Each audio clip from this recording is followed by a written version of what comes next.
Today, we're going to talk about spirit guides.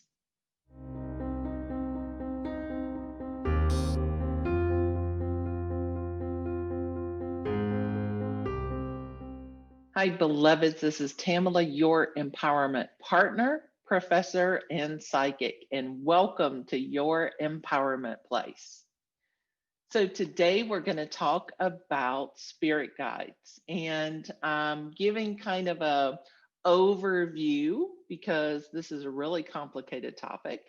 And I'm teaching a class about this starting in January 2021. So I'll put the information in the description below so that you can check that out if you want to join us. But today we're going to talk about the first circle of spirit guides that we have. Now, we do have multiple circles of guides that work with us, and we're going to talk about those in future videos. But today we're going to talk about our inner circle. Okay, these are the guides that have been human before, which means that they have incarnated, they've been in a human body, they understand the human experience. And because of that, they're able to offer us advice and wisdom as we move forward. Okay. So we have these guys that come in during different periods of time during our lifetime. So they don't all come in at once, but we do get them as we move into choice. And so what does that mean? Well, we have one that we are born with, and this one stays with us until we die. So, this is our lifetime guide, and it helps us really stay on target with our plan that we created for ourselves before we came into this lifetime, before we were born. We actually created a life plan, and that one is helping us move through that life plan.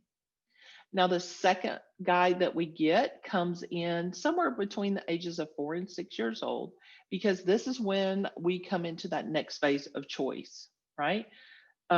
In this time period, we're deciding what clothes we want to wear, what shoes we want to wear, right? What kind of food we want to eat.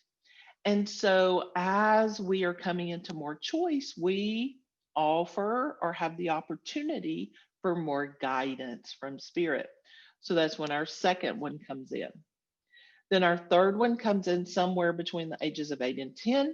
And this one will help us at that next level of clarity, of choice, of decision making, because somewhere in this time frame, we're really beginning to understand how different we are from other people, from our friends, from our family, what makes us similar, what makes us different. We're really kind of digging into our own individuality. Then the next guide comes in somewhere between 12 and 14, where we're in our teenage years and we're starting to be independent. And so those guides or that guide will help us in hopefully making choices that are aligned for us during our teenage years.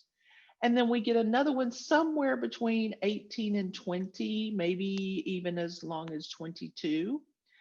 This is when we move into that adulthood, okay? Whether we leave our parents and move into our own place at 18, or if we do that when we graduate college potentially, okay?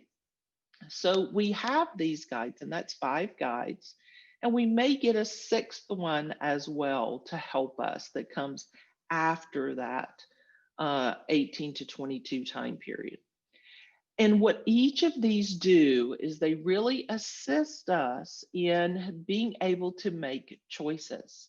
Now, if we have been in situations in previous lives where we have made negative choices, where we've disempowered ourselves, where we've given our power away to other people, what happens is we put ourselves in situations where the guides, when they come in, are having to help us deal with this leftover resonance.